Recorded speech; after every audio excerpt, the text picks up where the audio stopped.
నమస్తే. Welcome to పురాలుకల్. సొంత పార్టీపై ధిక్కార స్వరం వినిపిస్తున్న కేసీఆర్ తనయ కల్వకుంట్ల కవితపై అధిష్టానం నిఘా పెట్టింది. ఆమె విషయంలో పార్టీ సీనియర్ నేతలు, క్యాడర్ సహా ఎవరూ స్పందించవద్దని ఆదేశాలు వచ్చినట్లు సమాచారం. ఆఖరికి ఆమె పాల్గొనే ఏ కార్యక్రమంలోనూ పాల్గొనవద్దని స్పష్టం చేసినట్లు తెలుస్తోంది. ఒక విధంగా ఆమెను పార్టీ బాయ్‌కాట్ చేసింది. దానికి తోడు కవిత నివాసంతో పాటు ఆమె ఎక్కడకు వెళ్ళినా తనను ఎవరైనా కలుస్తున్నారా అనే విషయంపై కూడా ఆరా తీస్తున్నట్లు సమాచారం.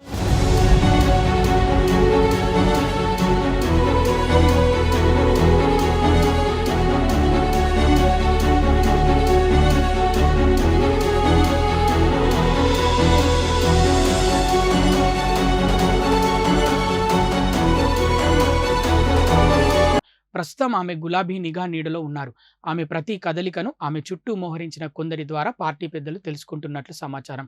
గత వారం అమెరికా పర్యటన నుంచి వస్తూనే కేసీఆర్ చుట్టూ దయ్యాలున్నాయని ఆమె సంచలన వ్యాఖ్యలు చేశారు. తర్వాత నుంచి ఆమె ఇంటికే పరిమితమవుతూ వస్తున్నారు.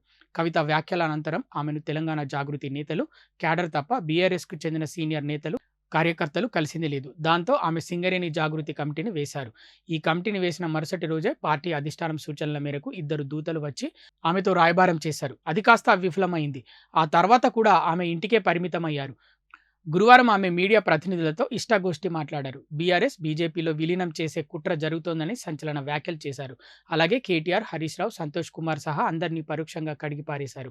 గురువారం చేసిన వ్యాఖ్యలు గులాబీ పార్టీని మరింత కుదుపునకు గురిచేశాయి. అలాగే ఆమె 6 ఎమ్మెల్యేలతో కాంగ్రెస్లో చేరి మంత్రి పదవి కోసం ప్రయత్నిస్తుందన్న వార్తల నేపథ్యంలో కవితపై పార్టీ అధిష్టానం నిఘాను తీవ్రతరం చేసింది.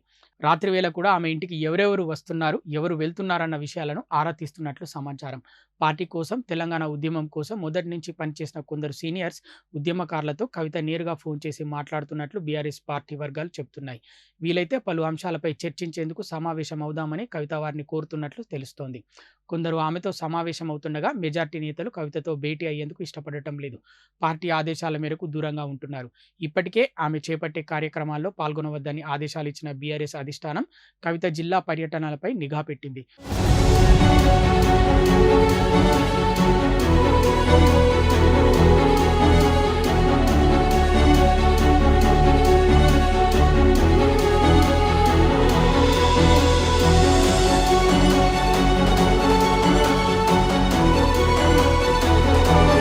శుక్రవారం ఓ ప్రైవేటు కార్యక్రమంలో పాల్గొనేందుకు ఆమె మంచిర్యాల వెళ్లారు.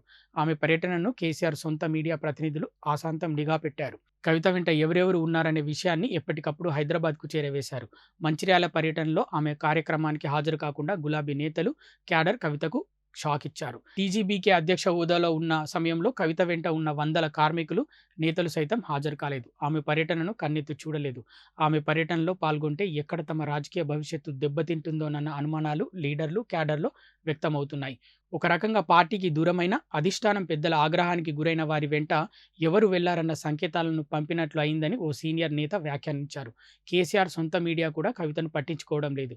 ఆమె వ్యాఖ్యలు అన్ని ప్రధాన మీడియాలో పతాక శీర్షికలకు ఎక్కగా కవితను సొంత పార్టీ నేతలకు, క్యాడర్‌కు, మీడియాకు దూరంగా పెట్టడంలో బీఆర్ఎస్ పెద్దలు సఫలమయ్యారని పార్టీ నేతలు విశ్లేషిస్తున్నారు. కవిత వ్యవహారంపై పార్టీ అధినేత కేసీఆర్ నొచ్చుకున్నట్లు పార్టీలోని ఓ సీనియర్ నేత వెల్లడించారు. అందుకే కవిత వ్యవహారం తెరపైకి వచ్చి వారం రోజులు అవుతున్నా ఆయన నోరు విప్పలేదంటున్నారు.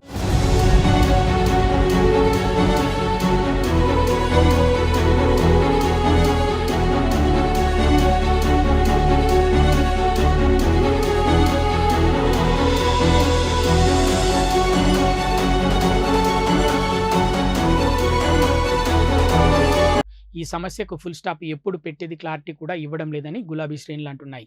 శుక్రవారం ఎర్రవెల్లి ఫామ్ హౌస్‌లో సీనియర్ నేత హరీష్ రావు కేసీఆర్‌తో భేటీ అయ్యారు.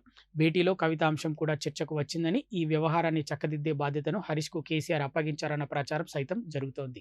అయితే ఈ విషయాన్ని ఎవ్వరూ ధృవీకరించడం లేదు.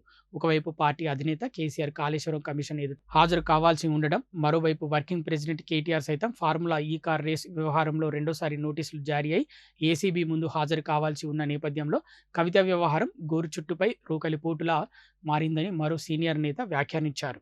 జరుగుతున్న పరిణామాలు పార్టీ క్యాడర్‌ను నిస్తేజంలోకి నెట్టివేశాయని చెప్పుకొచ్చారు.